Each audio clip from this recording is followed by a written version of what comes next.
மீது பதில் தாக்குதலை ஈரான் ராணுவம் தொடங்கியிருப்பதாக தகவல் கிடைத்திருக்கிறது. இஸ்ரேல் நாட்டின் வான் பாதுகாப்பு அமைப்பை ஈரான் ஏவுகணைகளை தடுத்து அழித்ததாகவும் தகவல் கிடைத்திருக்கிறது. தங்கள் நாட்டின் மீது ஈரான் தாக்குதல் நடத்தியதை உறுதி செய்திருக்கிறது இஸ்ரேல். அமெரிக்காவும் இஸ்ரேலும் இணைந்து ஈரான் மீது திடீர் தாக்குதலை நடத்தி 30 இடங்களை குறிவைத்து இந்த தாக்குதல் நடத்தப்பட்ட நிலையில் முன்னதாகவே ஈரான் எச்சரித்திருந்தது. நீங்கள் தொடங்கி வைத்திருக்கிறீர்கள், முடிவு எங்கள் கையில் என்று அதை நிரூபிக்கும் வகையில் ஈரானும் தற்போது எதிர் தாக்குதலை தொடங்கியிருக்கிறது. அது குறித்தான அண்மை செய்தியை பார்த்து வருகிறோம்.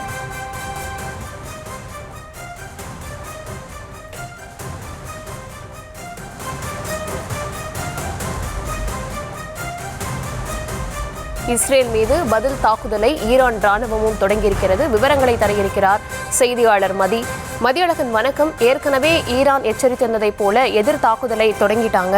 இந்த மோதல் ஒருவேளை நீடிச்சுட்டே இருந்தா இந்தியாவில் பெட்ரோல் டீசல் விலையில உடனடி தாக்கம் ஏற்படுமா? இது குறித்து இந்திய அரசு என்ன தயார் நிலையில் இருக்காங்க? அங்க இருக்கக்கூடிய இந்தியர்களை வெளியேற்றுவதற்கு இல்ல அங்க இருக்கிறவங்க வெளியேற நினைச்சா என்னென்ன நடவடிக்கைகள் செய்ய இந்திய அரசாங்கம் தயார் நிலையில் இருக்காங்க?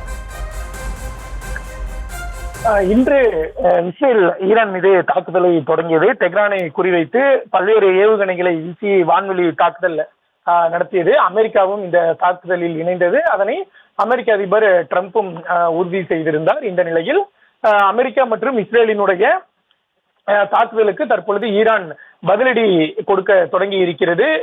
ஈரான் திருப்பி தாக்க தொடங்கி இருக்கிறது. பூகோள ரீதியாக ஈரானும் இஸ்ரேலும் அண்டை நாடுகளாக இருக்கக்கூடிய நிலையில் தற்பொழுது இஸ்ரேலை நோக்கி ஈரான் தாக்குதலை தொடங்கி இருக்கிறது.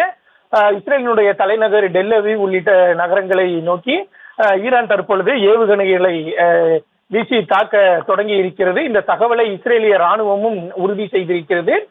ஈரானிலிருந்து தங்களை நோக்கி ஏவுகணைகள் வருவதாக இஸ்ரேலும் தெரிவித்திருக்கிறது. இஸ்ரேலில் ஏற்கனவே டெல்லவி உள்ளிட்ட நகரங்களில் அவசரகால சைரன்கள் ஒலிக்கப்பட்டு மக்கள் பாதுகாப்பாக இருக்க வேண்டும் என்ற ஒரு வேண்டுகோளையும் அறிவுறுத்தலையும் வழங்கியிருந்த நிலையில் இஸ்ரேல் எதிர்பார்த்ததை போலவே ஈரான் தற்பொழுது பதில் தாக்குதல் தொடங்கி இருக்கிறது. இருப்பினும் இஸ்ரேல் தங்களுக்கு இருக்கக்கூடிய வான் பாதுகாப்பு அமைப்பை பயன்படுத்தி ஈரானிலிருந்து வரக்கூடிய ஏவுகணைகளை தாங்கள் இடைமறித்து அழித்து வருவதாகவும் இஸ்ரேல் ராணுவம் தெரிவித்திருக்கிறது. ஈரான் ஏற்கனவே எச்சரித்திருந்தபடி தற்பொழுது பதில் தாக்குதலை தொடங்கி இருக்கிறது. இந்த தாக்குதல் தொடர்ந்து நீடிக்குமா அல்லது முடிவுக்கு வருமா என்ற ஒரு கேள்வியெல்லாம் எழுந்திருக்கிறது.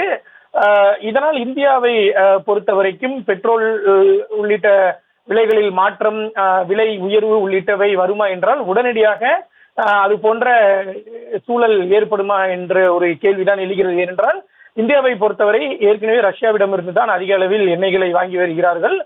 தற்பொழுதும் கூட வெனிசுலாவிடம் இருந்து கூட வாங்குவதாக எல்லாம் சொல்லப்படுகிறது. இந்த நிலையில் ஈரானை நம்பி இந்தியா பெரிய அளவிற்கு இந்த கச்சா எண்ணெய் ஏற்றுமதியில் எல்லாம் இருந்தது கிடையாது.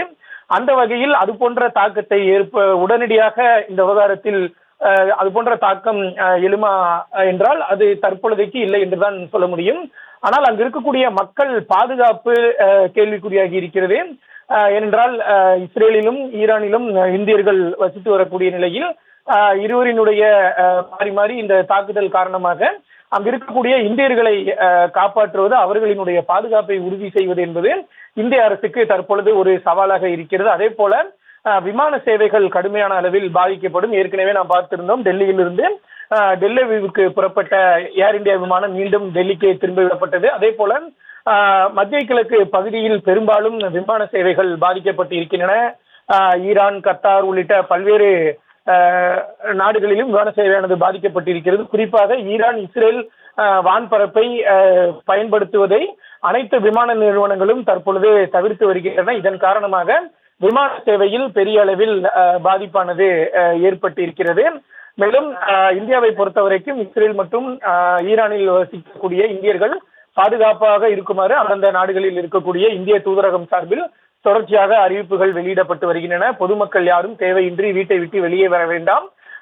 பணி செய்யும் இடமோ அதே போல வசிக்கும் இடம் எதுவாக இருந்தாலும் சரி, அனைவரும் பத்திரமாக உள்ளரங்கிலேயே இருக்க வேண்டும் என்றும் வெளியே வர வேண்டாம் என்ற ஒரு கோரிக்கையும் தொடர்ச்சியாக முன்வைக்கப்பட்டு வருகிறது.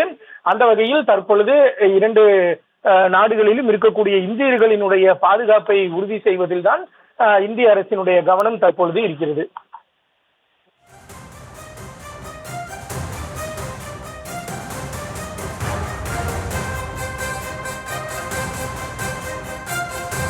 விவரங்களை